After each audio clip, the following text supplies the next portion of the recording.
The gravitational force which is acting on the particles is called weight. The definition is quite simple. The gravitational force which is acting on the particles is called weight, वजन. तो एक apple, watermelon लेंगे. Watermelon जिसका weight पूछा तो हम 1 kg कहते हैं, but this is wrong. The weight is not measured in kilograms. The weight is measured in Newton. Why? I'll tell you. But number को मारो गोली. वाटरमेलन है और नीचे अर्थ है. Earth and watermelon are two objects attracting each other. Earth is much heavier, therefore high mass, therefore higher attraction. तो watermelon falls on earth. और watermelon जो gravitational force महसूस करता है वो उसका वजन है. Gravitational force is equal to the weight of watermelon. Definition में यही है ना.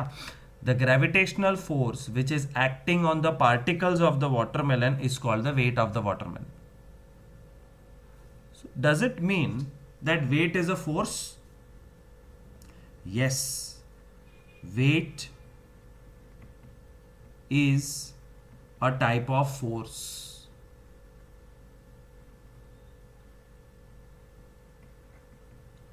एक ऐसा फोर्स जो उसको अर्थ की तरफ खींचता है. And this weight which is a force का फॉर्मूला है W is equal to mg. And scientifically ये फॉर्मूला फिट बैठता है because almost since 3-4 months we know force is equal to mass into acceleration. But weight is a kind of force, तो वजन कर दो है ना. Mass and acceleration in this chapter is acceleration due to gravity. So W is equal to mg is a perfect formula where weight is a type of force and acceleration is provided by earth, therefore g. Force की unit क्या है? Newton. तो if force is measured in Newton, तो weight is a type of force, therefore weight का ऐसा unit भी Newton है. तो आज के बाद तुमको कोई भी तुम्हारा वेट पूछे तो आंसर इन न्यूटन्स. तो फिर किलोग्राम का क्या होगा? My weight is 50 kg. 50 kg तुम्हारा वेट नहीं है, वो तुम्हारा मास है. तो मास पूछे तो 50 kg, वेट पूछे तो न्यूटन में आंसर देना है. और 50 न्यूटन नहीं, वो क्या है मैं बताता हूं. अब थोड़ा मास के ऊपर देखते हैं. What is mass? Mass is number of particles fitted in a body. तो हमारा तरबूज लेके आते हैं. ये तरबूज के अंदर एक फिक्स नंबर ऑफ पार्टिकल्स, एक fixed number of protons, electrons, neutrons, atoms, fixed amount of protein, vitamin, carbohydrate है. तो वाटरमेलन के अंदर जो है वो फिक्स्ड है. Can I say watermelon has unlimited amount of protein in it, unlimited amount of vitamin? No. वरना पूरी दुनिया इसी वाटरमेलन में से पेट भर लेती, अपना विटामिन मिल जाता.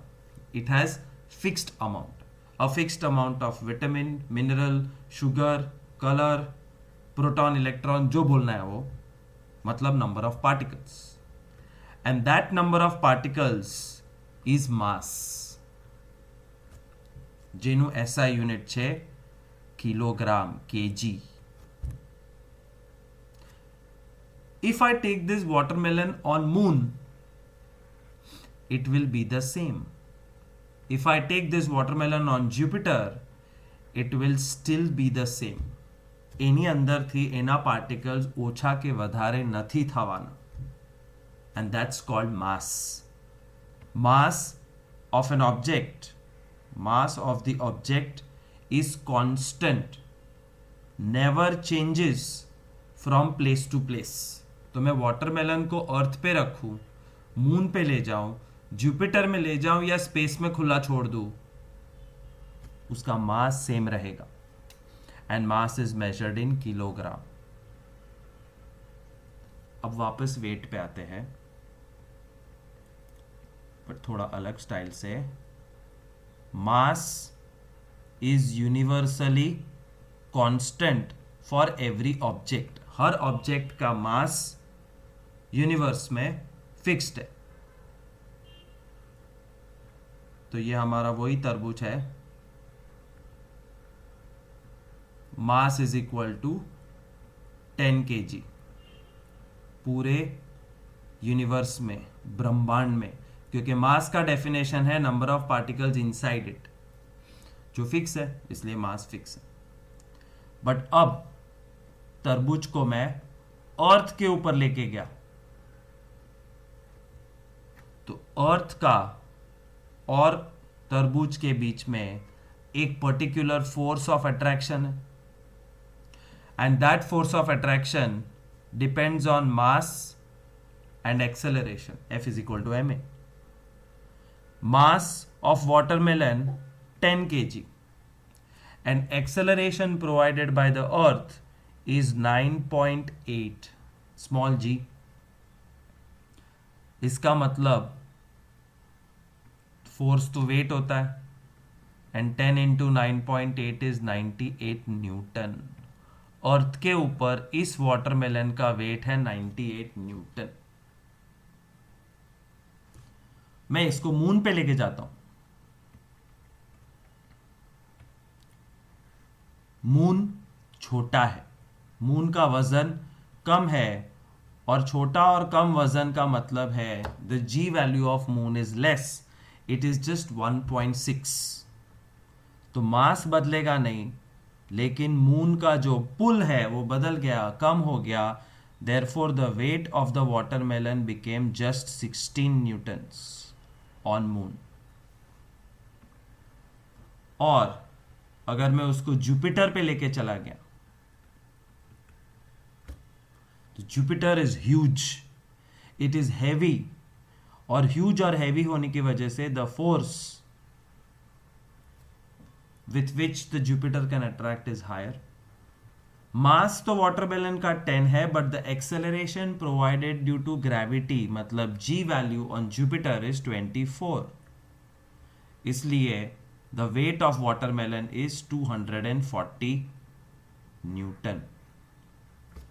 व्हाट्सएप पे जो वीडियो मैंने भेजा था, वो अगर देखा हो, that how high can a person jump on every planet, तो कुछ प्लैनेट्स पे वो ऊंचा जंप कर सकता है क्योंकि उसका वजन कम हो गया है, और कुछ प्लैनेट के वो थोड़ा सा ही जंप करके गिर जाता है बिकॉज उसका वजन बढ़ गया है.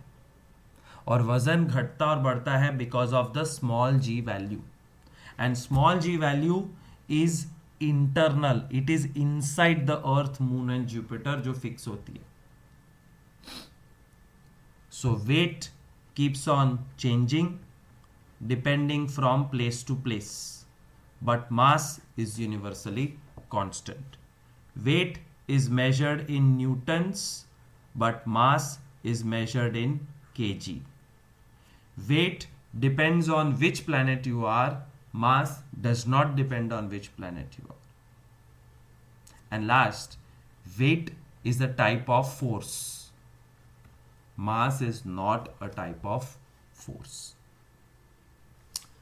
So this is the discussion between mass and weight. और फॉर्मूला वाइज मास का कोई फॉर्मूला नहीं है, वेट कैलकुलेट करने का फॉर्मूला है W is equal to mg. और ये ओरिजिनेट कहाँ से करता है? Force is equal to mass into acceleration में से. सो न्यूटन बाबा and Einstein, they both are one of the greatest, because उन्होंने जो दिया है उसमें से नया नया नया नया चीज बनते जाता. So that is mass and weight. So think again, when somebody asks weight, you should be able to calculate it. And the easiest way I'll tell you, Kushan, yes sir, what is your weight? I will do this. Weight is equal to m into g. My mass is 66 kg, not my weight. और g 9.8 की जगह 10 metre पर second square ले सकते हो round off के लिए. So I will answer, sir my approximate weight is 660 newtons. Kushan, if you go to the moon what will be your weight? मेरे को 1 सेकेंड लगेगा बिकॉज मुझे पता है कि मून पे जो g है that is 1/6 of the g on अर्थ.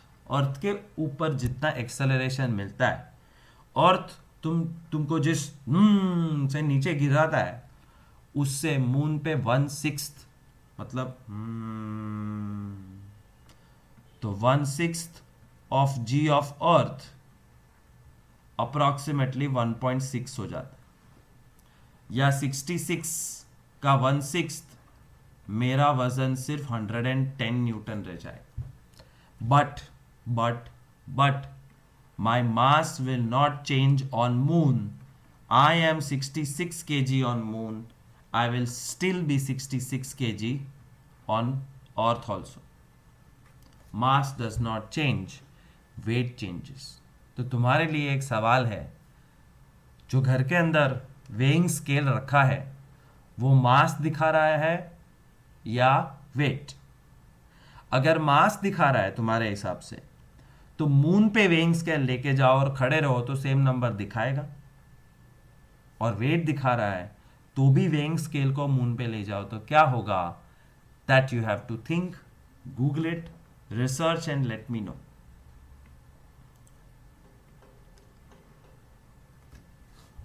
नए 2 concept, thrust and pressure.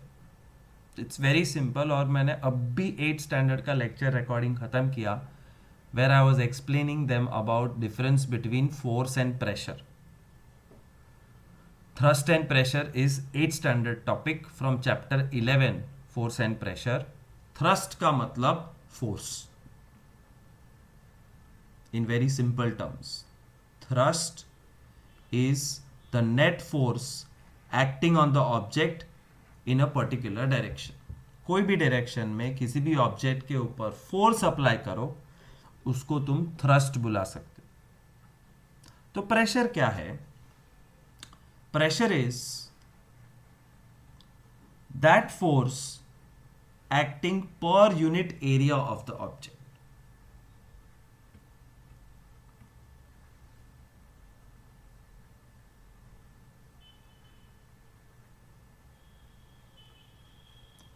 I am pushing a wall.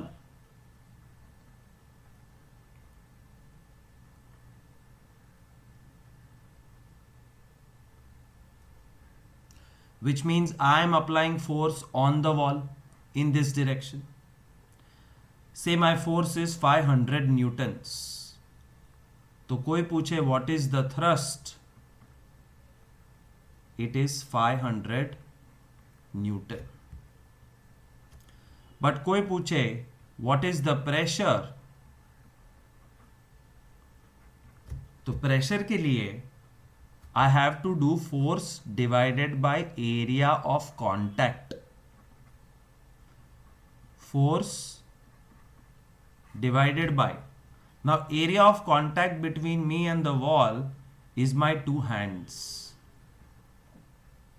और मेरे 2 हाथ सपोज 0.1 स्क्वायर मीटर है.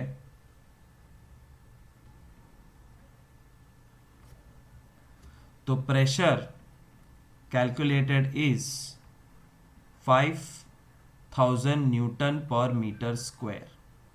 That's called pressure. तो thrust means pure force, but जब तुम एरिया लाते हो पिक्चर में then it becomes pressure. Okay. Hold this thought. अब सेम वॉल है, सेम मैं हूं,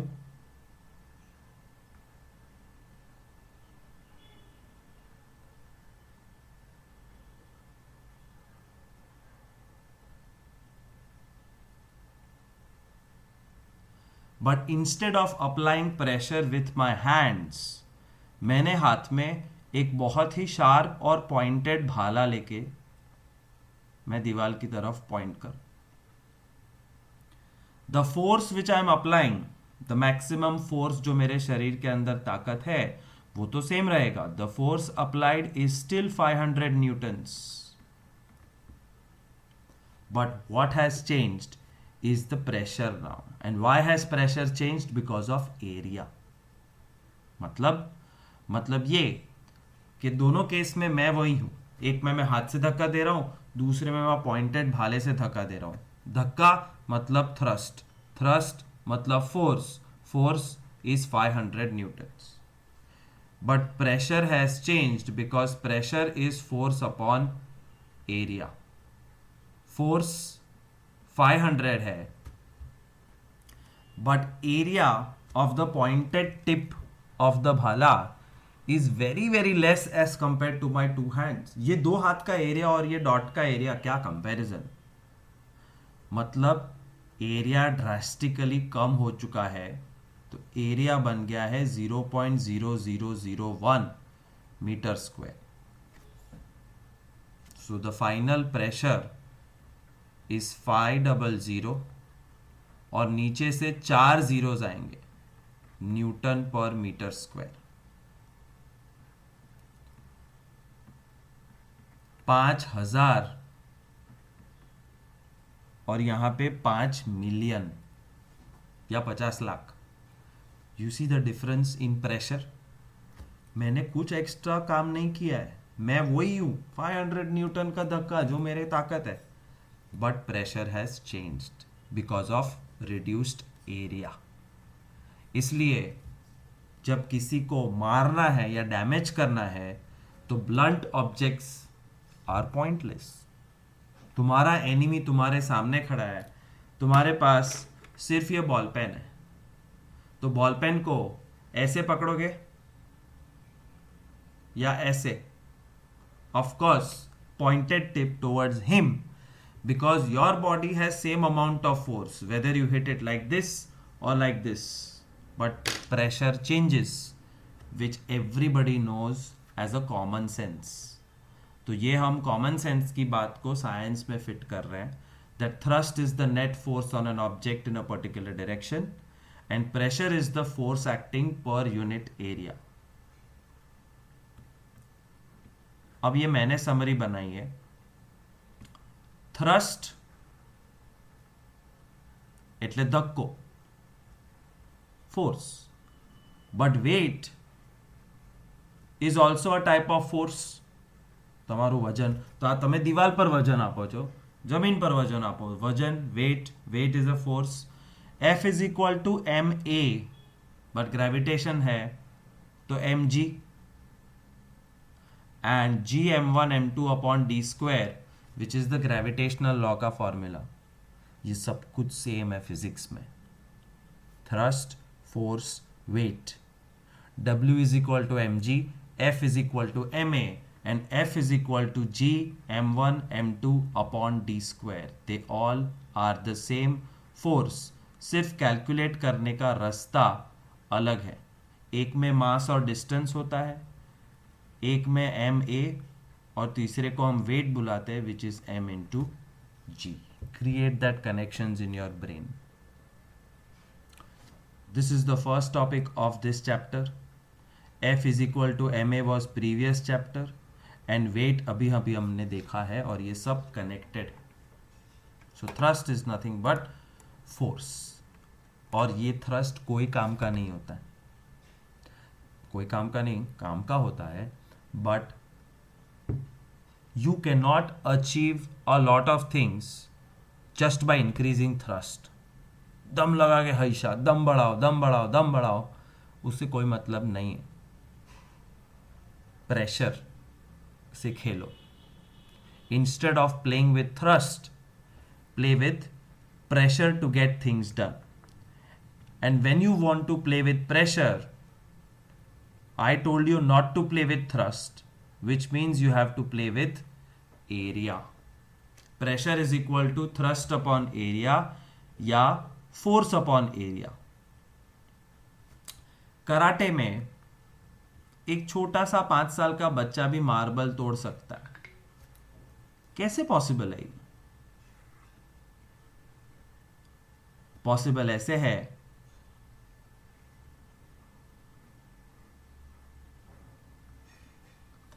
the amount of force required, वो तो उसके पास है हाथ में, बट वो क्या करता है, ये जो हाथ है वो फ्लैट नहीं रखता. He does not hit the marble like this, he hits the marble like this. Less area of contact, and less area of contact means high pressure, और हाई प्रेशर से काम इजी हो जाता है. That is thrust and pressure. SI unit of pressure is Newton per meter square. But in honor of a scientist called Blaise Pascal, the SI unit of pressure is known as Pascal. So pressure is equal to force upon area. Force is measured in newtons. Area is measured in Newton per meter or a meter square. So pressure का unit ये है जिसको हम प्यार से pascal बुलाते हैं और लिखते हैं PA.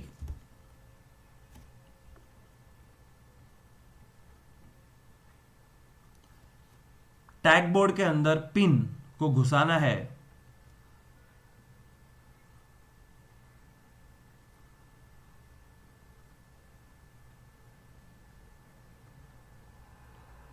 ये है तुम्हारा अंगूठा,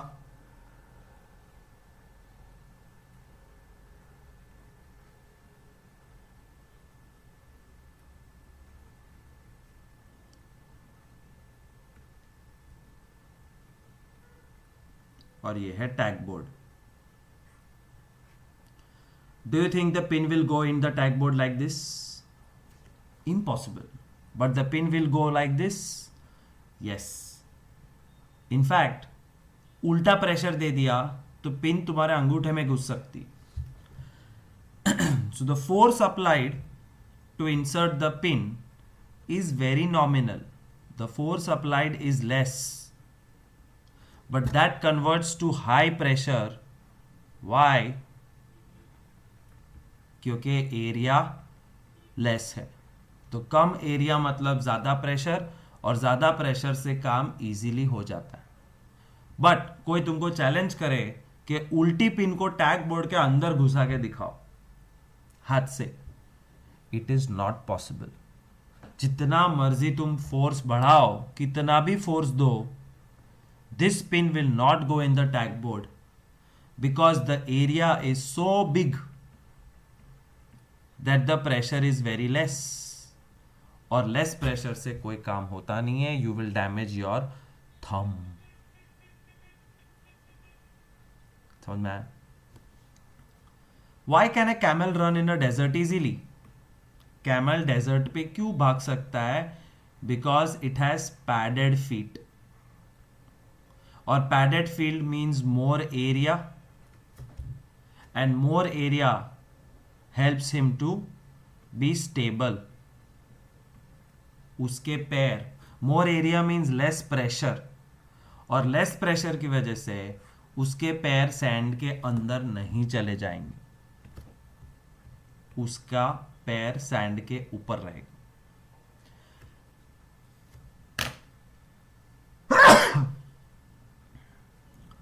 Trucks have very wide tires. The reason is same. Truck no tire મોટો હોય કે નાનો પણ wide હોય. Because wide tire means more area, means less pressure, और लेस प्रेशर में टायर मट्टी में घुस नहीं जाएगा, ऊपर रहेगा. So these are the practical day-to-day life reasons. Next topic is pressure in fluids. ये भी 8th में था. Air pressure, column of air on your head, फिर pressure in the water container, swimming pool etcetera. तो ये क्या concept है मैं शॉर्ट में बताता हूं. एक कंटेनर लो, बॉटल लो जो ऊपर से बंद है. My drawing is very bad, so please bear with me. तो this is a glass bottle which is closed from the top, and I have taken 3 such bottles. एक के अंदर डाइस रखा है, डाइस. दूसरे के अंदर आधा पानी भरा हुआ है, और तीसरे में हवा है, just guess. By lot of experimentation we have observed that solids exert pressure only in downward direction. Bottle ઉપર વજન ફક્ત અને ફક્ત અહીંયા છે ડાઇસને લીધે. વોલ્સ આર ફ્રી, वॉल पे कोई प्रेशर नहीं. बट लिक्विड जब भरते हो तो लिक्विड में of course there is pressure on the bottom part, पानीનું વજન, but water also puts pressure on the walls. But ये ऊपर कुछ नहीं. बट गैस तो सबका बाप है. Gas literally puts pressure everywhere.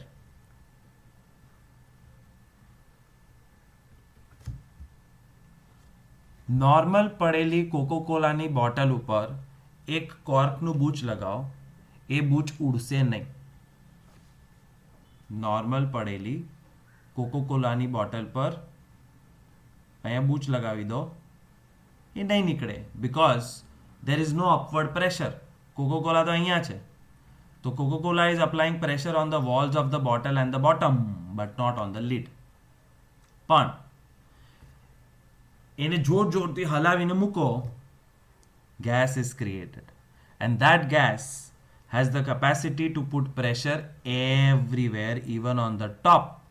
તો પટાક કરીને ઢાંકણું ઉડી જશે. પણ કોકની બોટલમાં, કોકોકોલાની બોટલમાં મગ ભરી દો તો ઢાંકણું જિંદગીમાં નહીં ઉડે, because solids cannot apply pressure on the top.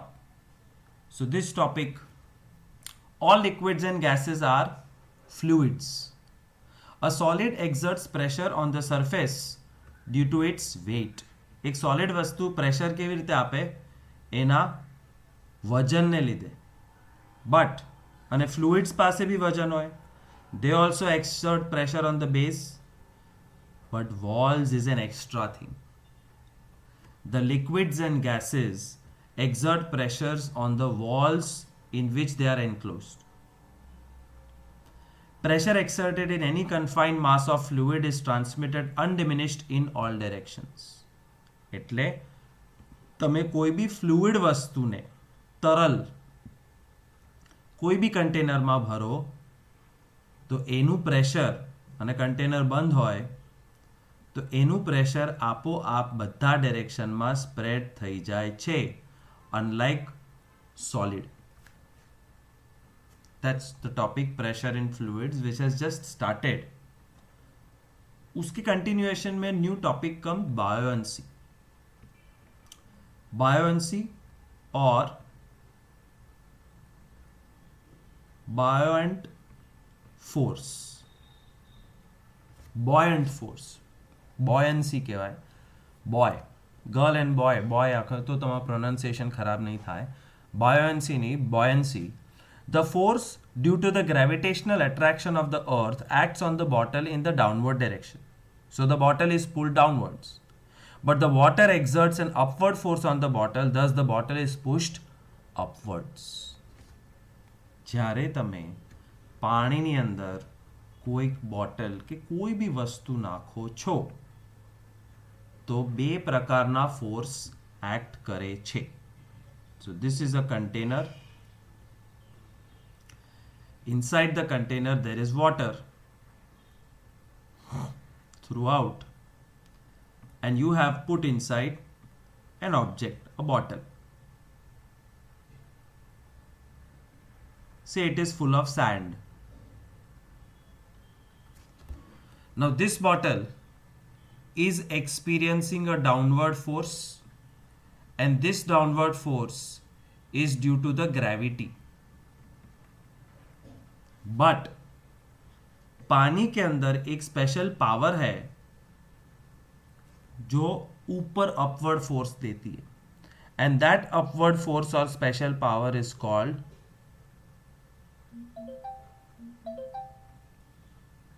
buoyancy.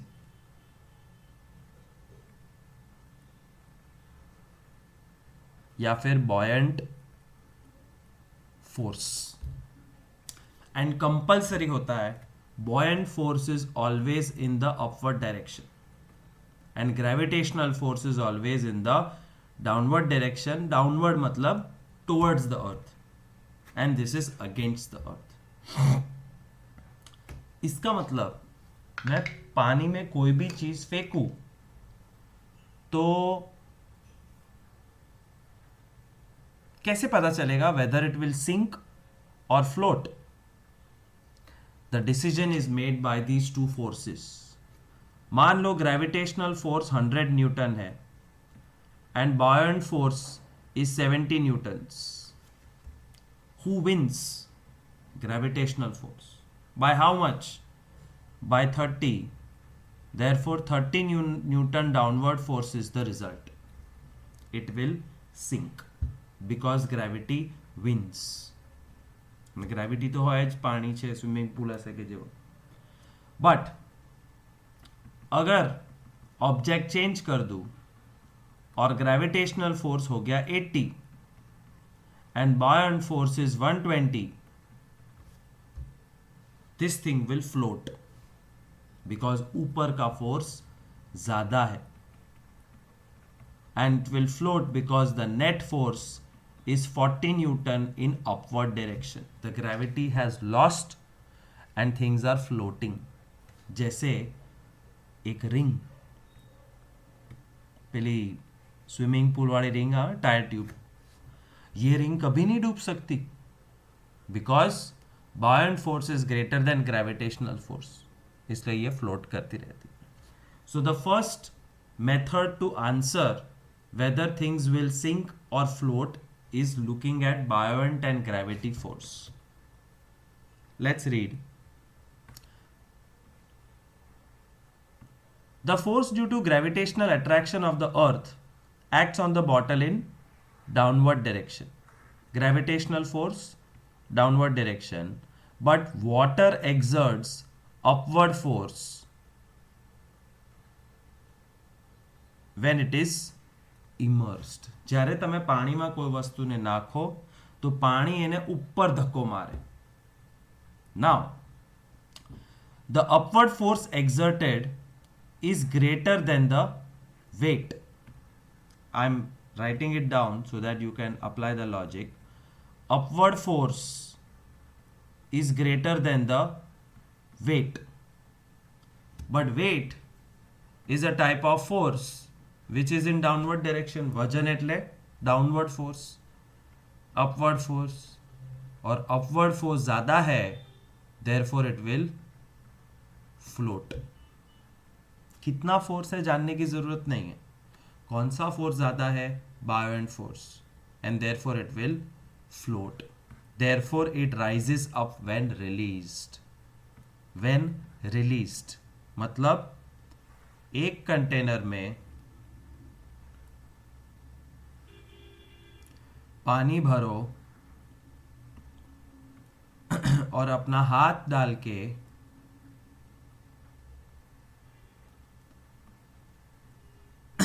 एक बॉटल को पकड़ के रखो तो बॉटल नहीं जाएगी ऊपर. But the minute you release the bottle को रिलीज करते ही a large amount of buoyant force will be acting in up direction and a less amount of gravitational force will be acting in down direction. Buoyant force wins. The bottle comes up and starts to float. But ये खाली bottle थी। अगर इस bottle में sand भर दो और अब इसको रिलीज करो, तो buoyant force on this sand fill bottle is less, gravitational force जबरदस्त ज्यादा हो जाता है, the bottle will sink. So sink or float is always a fight between these two forces. The upward force exerted by water on the bottle is known as upthrust. Important objective question. Upthrust એટલે ઉપરવાળો force or buoyant force.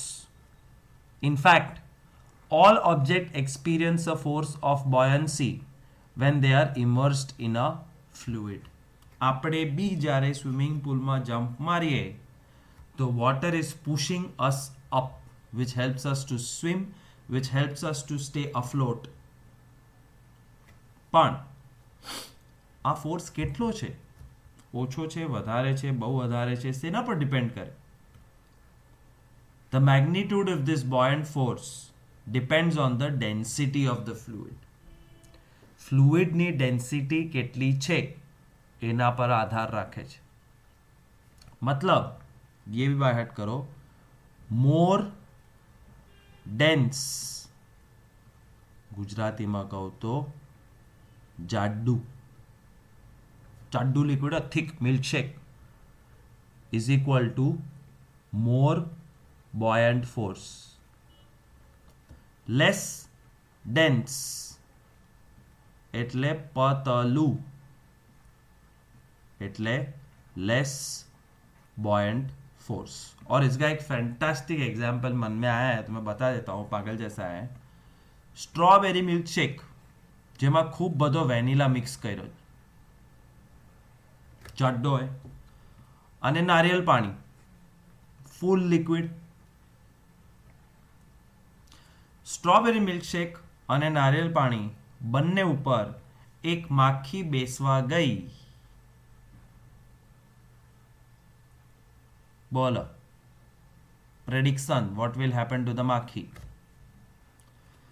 Strawberry milk shake की density ज्यादा है, therefore the buoyant force is more. सामने मक्खी को नीचे gravitational force भी तो है और थोड़ी छोड़ेगा मक्खी को। नारियल पानी में density is less, buoyant force is less. I'm not talking about direction here, by the way. I'm talking about more and less. तो ये buoyant force हमेशा ऊपर की तरफ होता है, तो arrows की जगह मैं लिख रहा हूँ density is more, buoyant force is more. Density is less, buoyant force is less.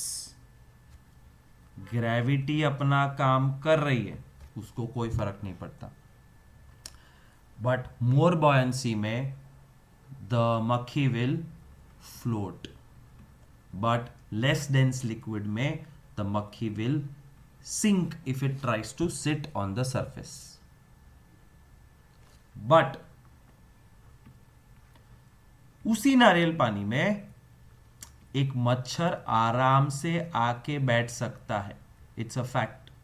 I'm telling you. A mosquito can sit very easily on the same नारियल पानी। लेकिन हमने तो कहा था डेंसिटी ऑफ नारियल पानी is less, therefore buoyant force is less. तो मॉस्किटो कैसे बैठ के दिखा है? वो सिंक क्यों नहीं हुआ? क्योंकि gravity of mosquito is very very less. Gravity जो उसको खींचती है, उसका जो वजन है वो इतना कम है कि बॉयंट फोर्स जीत जाता है।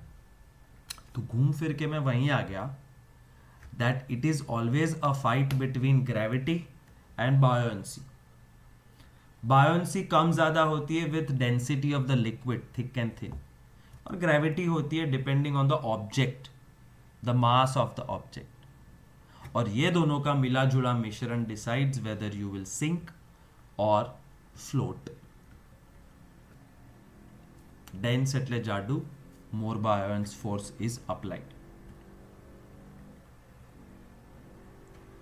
ये आ गया main topic, why object float और sink when placed on the surface of water. પાણીના સરફેસ પર તમે કોઈ વસ્તુ મૂકો તો કેમ અમુક વસ્તુ ડૂબી જાય છે અને અમુક ફ્લોટ કરે છે?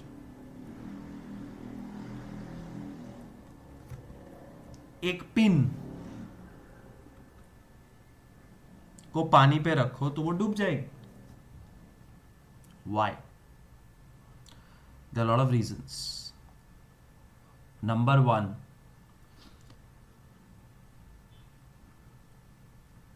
ग्रेविटी वाला जो फोर्स है that was more than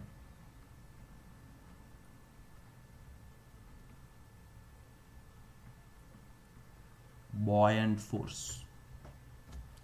gravity जीत गई, पिन डूब गई. Second, density of water is less, therefore buoyant force is less. इसलिए ग्रेविटी जीत गई. Third, shape of pin also determines whether it sinks or floats. આગળ કહીશ તમને. दूसरी तरफ एक कॉर्क लिया, कॉर्क પેલું વાઇન બોટલનું ઢાંકણું.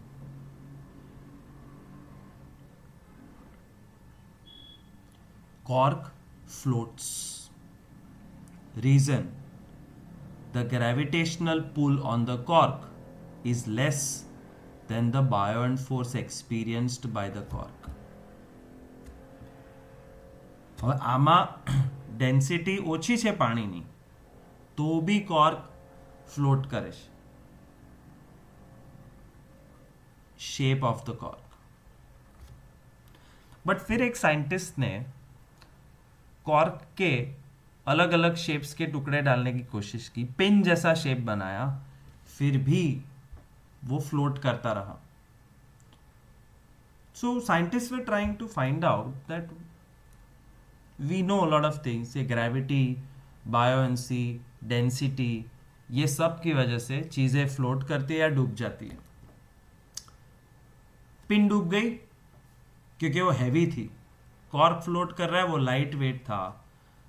तो साइंटिस्ट ने दूसरे साइंटिस्ट को पूछा कि भाई हैवी चीज डूब जाएगी तो लाखों करोड़ों टन की बड़ी बड़ी स्टीमर ओशन में फ्लोट कैसे करती है? A big ship is made up of metal. You cannot make it out of wood. Cargo ships जो होती है तो ये तो नहीं डूबती. पानी वही है, पिन डूब गई मेटल की बोट डूबती नहीं है. मतलब वजन से फर्क नहीं पड़ता कि पिन हैवी है और कॉर्क हल्का है. पिन हैवी है तो क्या शिप उससे हल्की है? शिप तो डबल हैवी है, 10 गुना हैवी है, वो क्यों नहीं डूबती? तो इट्स नॉट अबाउट हैवी. फिर उन्होंने बोला पानी का मटेरियल है, पानी अलग है, बट पानी हर जगह सेम होता है, तो that is out of question. Then they started discussing shape, कि वो बोट के शेप की वजह से. लेकिन छोटी सी बोट तो डूब जाती, बट बड़ी बोट डूबती नहीं. तो धीरे धीरे दे स्टार्टेड गेटिंग कंफ्यूज्ड कि what is the real reason. Of course one of the reasons is buoyant force versus gravitational force, but there is something hidden inside it. और वो जो हिडन है वो हम ढूंढने की कोशिश करते हैं, जिसका आंसर दिया आर्किमिडीज ने. So Archimedes was one of the great minds of his time who removed the suspense from this, that why a big metal ship does not sink. आवड़ी टाँचनी तो डूबी जाए. उसने क्या कहा? When a body is immersed fully or partially in a fluid, जब एक body को पूरा या आधा पानी में डालो, लिक्विड में डालो, तो उसको एक अपवर्ड फोर्स एक्सपीरियंस होता है. और ये कितना है ये force? And this force is equal to the weight of the fluid displaced.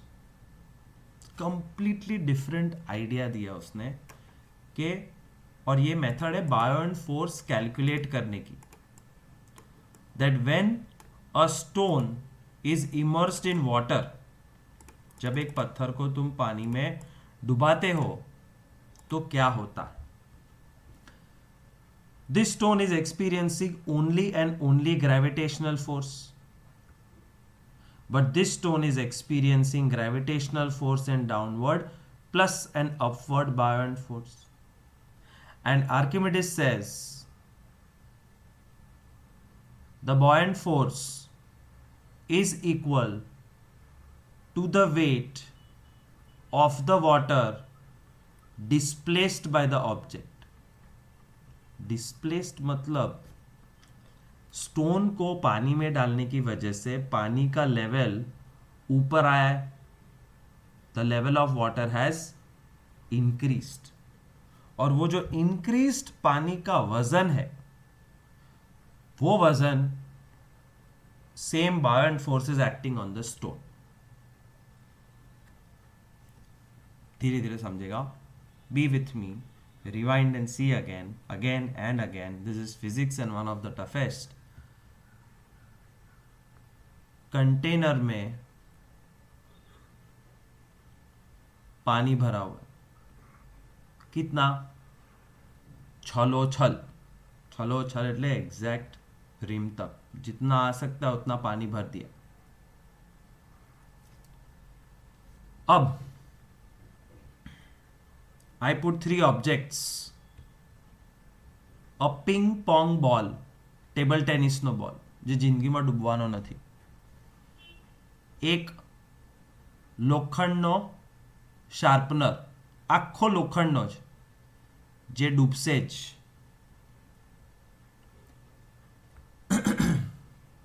અને એક કોર્ક જે ફ્લોટ કરશે। ના, કોર્ક નહીં, આપણે सीजन बॉल नाखे, सीजन बॉल मोटो। जब टेबल टेनिस बॉल पानी में गया, शार्पनर मेटल का पानी में गया, और सीजन बॉल पानी में गया, तो पानी छलकाया, छलकायू, तो पानी वाटर केम आउट, और जितना पानी बाहर निकला उसको कलेक्ट करो।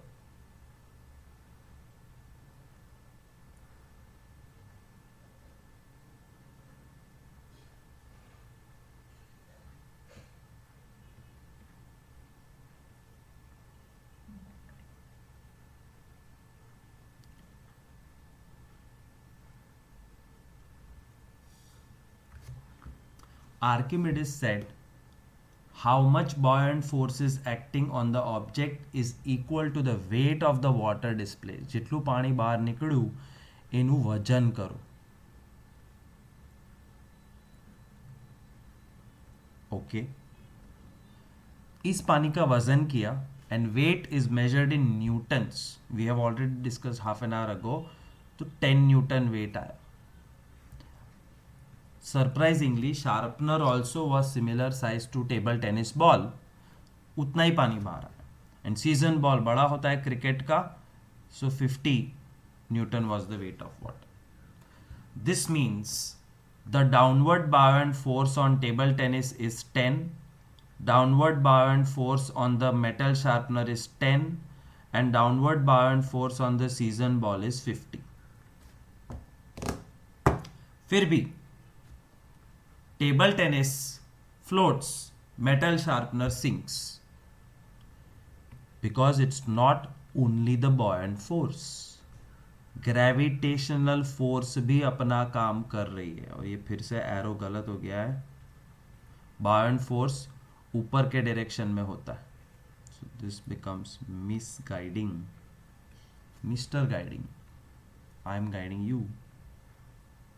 तो buoyant फोर्स ऊपर की तरफ है, which is equal to the weight of the water which came out, and gravitational pull is same, जो बाहर था अंदर था, तो gravitational force on table tennis ball is less,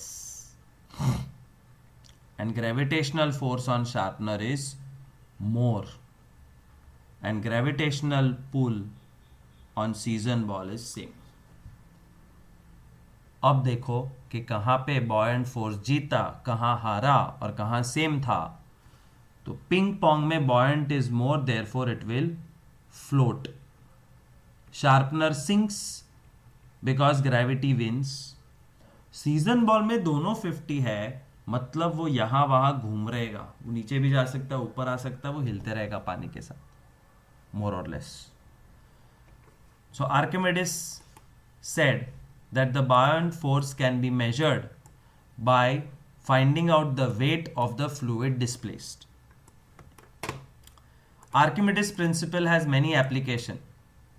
और ये जब कॉन्सेप्ट पता चला तो उसको हमने यूज किया. It is used in designing ships. We designed ships so huge. अब मैं रीजन बताता हूं कि लोखंड की हजारों करोड़ों टन की शिप क्यों डूबती नहीं है. बिकॉज जब ये पूरी की पूरी शिप पानी के अंदर डालोगे तो पानी छलकेगा. Hypothetically when this entire ship goes underwater, the level of water will rise, and that level of water will be filled in a container और उसका वेट निकालेंगे.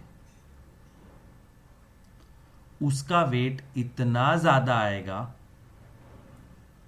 क्योंकि इतना ज्यादा पानी है. और क्यों इतना ज्यादा पानी बाहर आएगा? क्योंकि ये शिप बहुत बहुत बहुत बड़ी है. तो जितनी बड़ी शिप उतना ज्यादा पानी छलकाएगा. जितना ज्यादा पानी उतना ज्यादा वेट. जितना ज्यादा वेट उतना ज्यादा buoyant force. And therefore the buoyant force is so huge that gravitational force on the ship loses and the ships do not sink.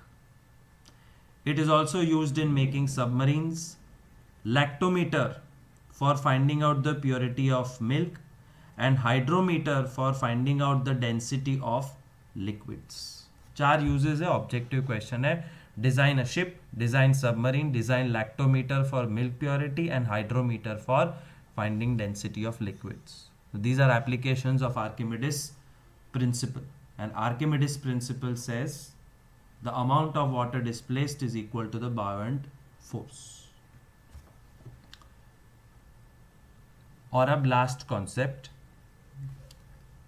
छोटा सा है, relative density. But relative density समझने के लिए तुम्हें डेंसिटी को समझना पड़ेगा. And we have learned so much about float and sink. The decision of float and sink depends on Archimedes principle, depends on the shape, depends on the material, gravitational force, buoyant force, ये वो. But ये last concept है which is one of the best concepts of float and sink. और उसको मैं पहले समझा रहा हूं यहाँ पे. If density of object is more than density of water, if density of object is more than density of water, it will sink. Completely अलग concept. And if density of object is less than the density of water, it will float. Cork और लोखंड का cork, same shape same size. Same shape का cork और same shape और size का ion. Ion डूब जाएगा, कॉर्क फ्लोट करेगा. क्योंकि लोगों ने बोला आयन हैवी है, कॉर्क नहीं है. तो आर्ग्यूमेंट आई, अगर आयन हैवी है और डूब जाता है तो शिप कैसे टिकी रहती है पानी पे? तो बोला आर्किमिडीज प्रिंसिपल. ठीक है, but all said and done, the real reason is density. Ship is made up of iron. This is also made up of iron. But in दोनों की डेंसिटी में जमीन आसमान का फर्क है. डेंसिटी होता क्या है? Density is mass upon volume. કેટલું વજન છે અને કેટલું વોલ્યુમ છે, ये रेशियो को अगर कंट्रोल करो तो कोई भी चीज फ्लोट कर सकती. आयन की शिप का मास ज्यादा है,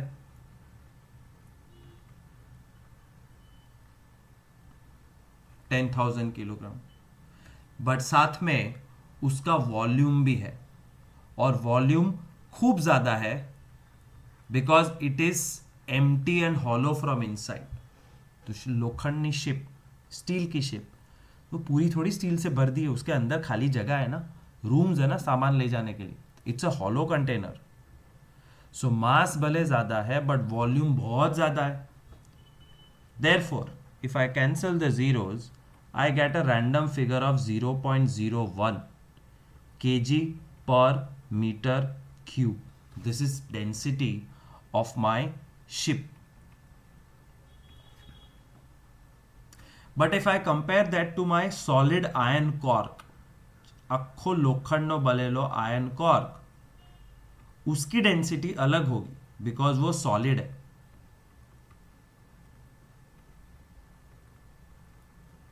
मास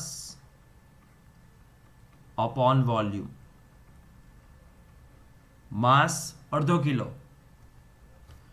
અને વોલ્યુમ 0.01 मीटर क्यूब. तो 0.5 अपॉन 0.01 इज 50 kg पर मीटर क्यूब. मतलब एक छोटे से कॉर्क की डेंसिटी बहुत बड़ी शिप से भी ज्यादा है.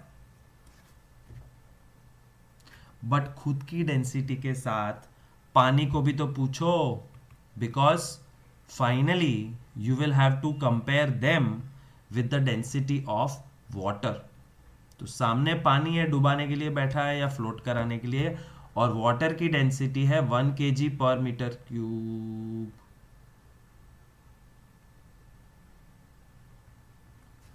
रैंडम है, नकली, अभी थोड़ा असली करेंगे. तो वाटर की डेंसिटी 1 है, कॉर्क की 50 और शिप की 0.01. Ships density is less than water, float. फिर उसमें उसका कोई भी शेप हो या कोई भी मेटल से बनी हो फर्क नहीं पड़ता. बट उसी मटेरियल से बना हुआ छोटा सा मेटल कॉर्क की डेंसिटी पानी से ज्यादा है, it will sink. And what if we compare the real cork, પેલું લાકડાનું હલકું ફુલકું, તો density of real cork is mass of real cork upon volume. और जो वॉल्यूम सेम છે, वॉल्यूम मतलब साइज, કેટલી જગ્યા રોકે છે, તો volume of metal cork and real cork is same, so 0.01, પણ વજન બહુ જ ઓછું છે, 0.001 kg, એટલે 10 ગ્રામ જેટલું. આનું કેલ્ક્યુલેશન કરો તો 0.1 આવે. तो भले वॉल्यूम सेम है बट डेंसिटी अलग है, और डेंसिटी अलग होने के बाद जब पानी के साथ कंपेयर करते हो तो density of cork, real cork, is less than water, therefore it floats.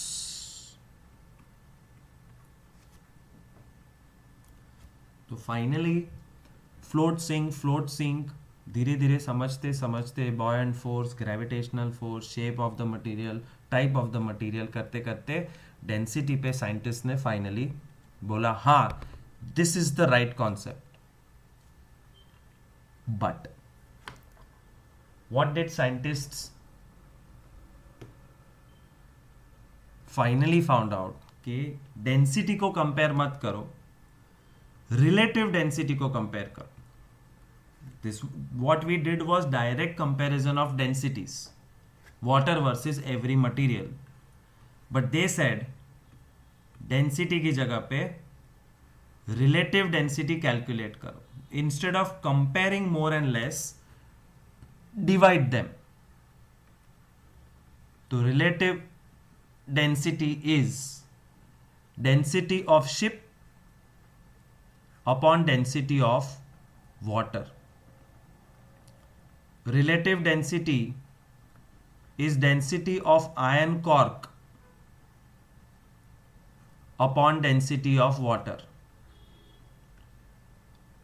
Relative density is real cork की density upon density of water. ठीक है, हमारे पास है शिप की डेंसिटी 0.01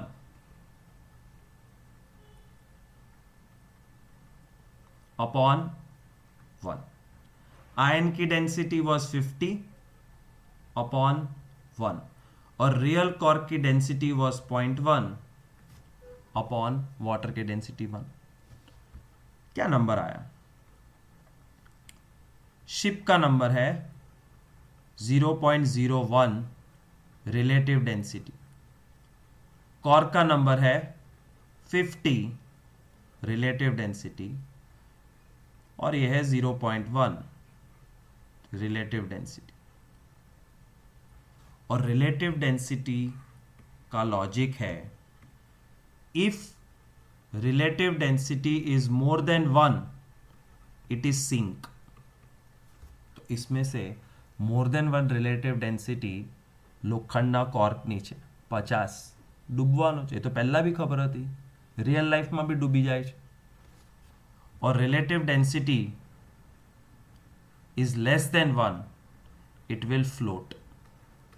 तो हजारों टन की स्टीमर स्टील की, लेकिन उसकी रिलेटिव डेंसिटी 1 से कम है. So either you compare real densities और you divide and compare relative density with 1. Less than 1 float, more than 1 sink. तो सोना पानी में डूबेगा कि नहीं,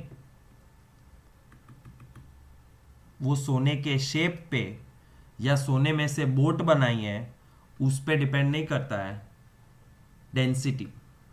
वो भी relative density is density of gold upon density of water.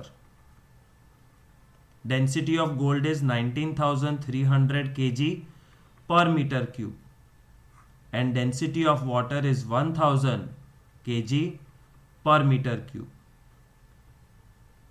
kg per meter cube cut और 19.3 आंसर आता है. and 19.3 is more than 1. Therefore gold का आइटम सिंक करने वाला है.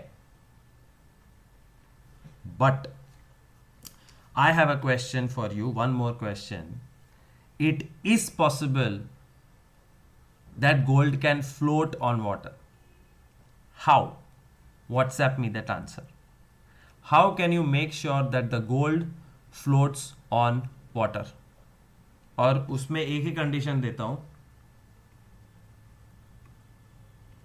કે મારી પાસે એક સોલિડ ક્યુબ છે 1 કિલોનું. 1 કિલોનું ગોલ્ડ છે અને ડૂબવાનું જ છે. તમારે બી 1 કિલોનું જ ગોલ્ડ લેવાનું છે પણ એને ફ્લોટ કરાવવાનું છે. જે કરવું એ બધું અલાઉડ છે. मेरा 1 किलो का ब्रिक है जो कंपलसरी डूबेगा. तुम्हें ये 1 किलो की ब्रिक को कुछ भी कर सकते हो बट वो फ्लोट करना चाहिए. Think and answer. In next lecture, we'll do the numericals. Thank you.